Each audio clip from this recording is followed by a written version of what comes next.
St Kilda, as Eddie Maguire would say, had a big week in footy, but they've handled it pretty well. If you want to give them a grading of any sort, they've done a good job the way they've handled something that could have been a bigger issue. Yeah, it could have been, and I think it was done the right way. I think handling it internally was the right thing to do.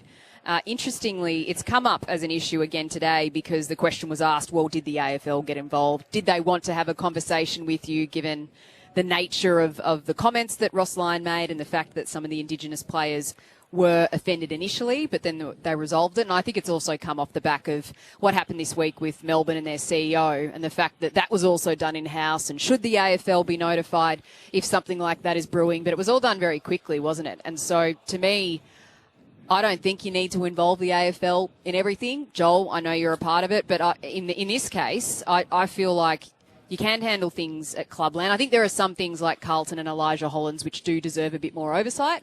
But with the issues this week, I think sits with the clubs for me. Before I get your thoughts, Joel, this is Ross the Boss on handling the incident from the week. What was the players' response, Ross, when you said if the trust couldn't be rebuilt, do you consider your position? Well, clearly they were like, no, it's not about that. It's like, of course. And we hugged it out and we walked out the room and here we are today. So previously the AFL has said that it would want to be looped in on these incidents, but this seems... Well, it's not an incident. Yeah. Yeah, an issue where players have had an issue there culturally. Do you think that this is a better way to manage it within a club than potentially having the AFL involved? Well, the AFL have contacted, to be clear, and Tom Hurley was really diligent. He said, has a complaint been made? No. Okay, we all move on. Just to be clear, it wasn't a complaint. It was, we need to talk. Yeah, let's get together. The peak rule exists, and I think over the last few weeks, the peak rule could have been enacted to bring people together to resolve issues and not go to punitive measure and tribunals. So, yeah, I think that exists. Is it being utilised? We have our own peak rule, like be safe, be authentic, be psychologically safe, and conflict resolution on the shop floor is really important. That was Ross Lyon speaking to the media. He always has some interesting conversations with the media. We'd love to get your thoughts as well. Tonight's best caller receive a $100 gift card thanks to Harvey Norman. Best brands, best range.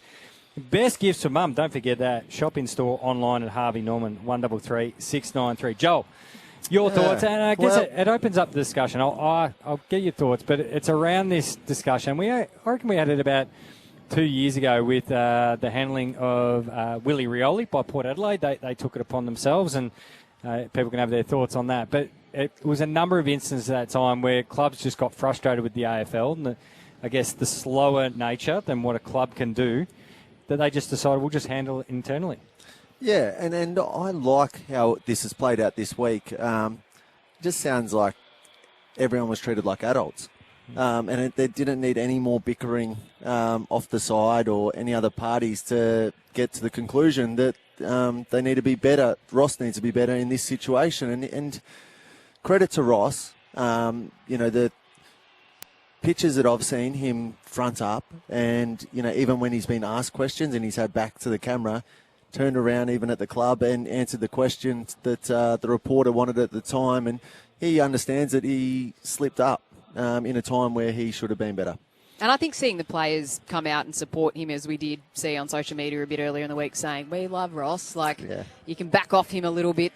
We've talked it out. We're fine. We trust him. He's still our guy.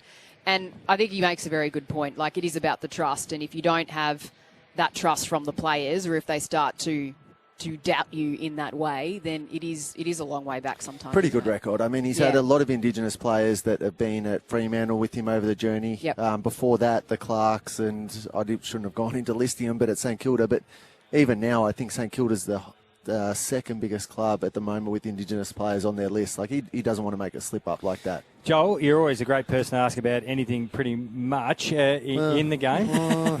Well, you do hold the record for most games captains. You've got a grandstand named after you, won 4 premierships, and you've got 10,000 stitches in your head.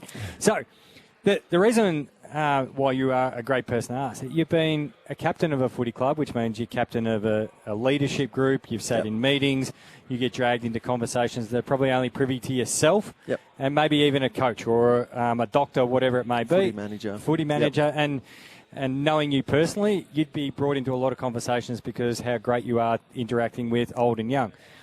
So that's the club nature. Yep. But now you've gotten in the big wide world, of course, in the media, and you've got a day job that works at the AFL. This whole thought process, well, clubs are just better should the AFL stay out. So we're back to this sort of point, which felt like about, I reckon, 18 months ago when Laura Kane said, hey, it's better to bring the AFL on board with everything.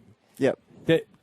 Are clubs better to just handle issues? Or I mean, it depends how much help you need, I think, whether things get out of control. But in most scenarios, I think it's best to keep in-house. I think I spoke last week on one of the issues that we're speaking about, but no one has more care for their people than the club that they're at. And on most occasions that I was involved in confidential, reporting and incidents that happen in and around me, I had great belief that we would get great outcomes for our people because we had the most love and care for them. And whether they were in the right or in sometimes the wrong, we would find the best pathway out, we believe. So then I ask you both, does that change when we have the situation that unfolded with Elijah Hollands where you probably need an external person, or should that again be left to Chris Davies? I'm pretty sure he's heading up the review of that whole situation with Elijah. So there'd be the counter, because some people will say, well, no, you need someone external because you need to be removed, and others will go, no, they're the perfect people to handle it, which you just articulated. I guess the hard one, and sorry, Laura, jumping in, but there probably was external people that were a part of Elijah's plan in what he was doing, and I shouldn't speak too much of it because I don't know, but I would expect that he is seeing someone, to make him better at what he needs to do from a psych point of view and whatnot, which may not be inside the club. I'm speaking more to the fact of the review that's underway. Been done. It's been done. So should that be done internally by Carlton, or should that we go, hang on, you've got to step back and let us? I think it's got implications for every club, to be honest. I think because it was an incident that unfolded very publicly, unfortunately, that part of confidentiality you were speaking about, Joel, isn't there in this case. That doesn't mean it should influence who's doing the review, but I think because everyone could see it and because everyone knows about it, maybe the expectations are greater of how do we handle this better next time, and maybe this is how we have. There's not really a template for how you deal with these situations because they are very individual. But in terms of the plans from clubs as to what we do, how we manage game day, the check-ins that we're doing with people who've been off for personal reasons, and we don't know what those are normally, but it's not always something that's easy and as straightforward to come back from as a foot injury, for example. Yep. I think there's an opportunity here for the AFL to actually look at this properly and for the clubs to actually learn something from it more broadly. So I'm in favour of it in that case. But I also think the fact that it was so public has influenced what's happened. When a chief executive departs, it's always particularly the way it happened, it's always a massive news story. And I guess how do we think it's going to affect the Melbourne Footy Club and the players, if at all, do we think? I don't know if it'll affect them that much, to be honest, because I think the change of coach is a bigger adjustment, right? And they've done that and they're doing that well. I think if there was problems at board level, and it appears that's been part of the reason why this change has been made, if that goes on for too long, I think that's when it starts to kind of trickle down into the rest of the club. But what they've decided to do is nip it in the bud. And obviously, Paul Guerra is taking legal action, so we don't know everything, and we've got to be careful about what we say so he can do that. But for me at the moment, this was coming to a head over the last few weeks anyway. The football performances from Melbourne have been good. They've been improving this season.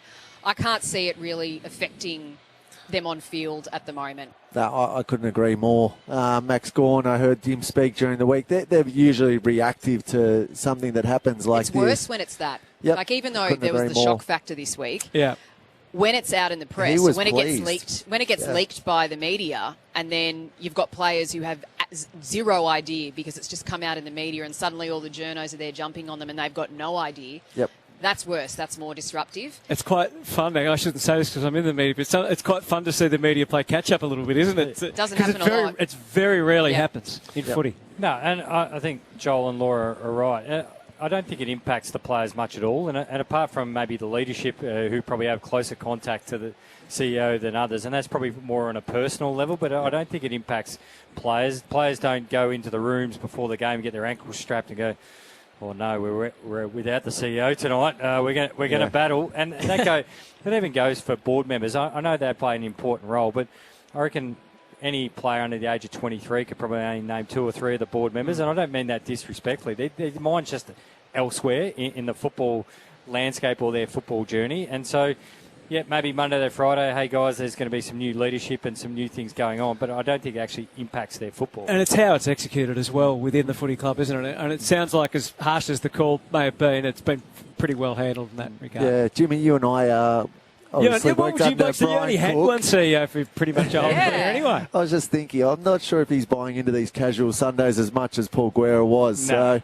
So he was always big. The sponsors paid a hell of a lot of money to make sure that they were on the front of your tops. You make sure that you look after them too. Yeah, what do you think of Brian Cook going on for another stint, as short as it might be? Oh, he probably, this is joking, I'm trying to retire and you guys keep getting me back out. But the fact is they made the move pretty swiftly. So, it's only going to be 3 months, isn't it? He knows clearly he knows what he's doing, but it's just interesting that he was Paul Guerra's mentor and found out about it a week ahead of him. So he's mentoring this person who he's going to step in for, who's going to lose his job. I also think he would like the comment back when you lead off with, you need to know a bit of footy and things like that. Yeah. And the guy coming in is not easy.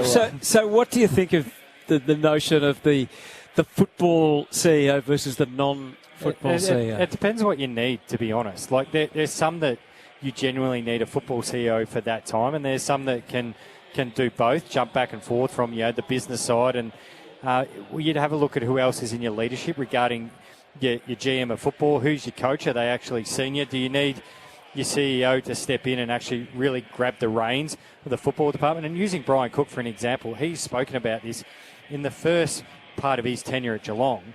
Well, he had to rebuild, coaches and football department. So he goes, I had to really get into the footy.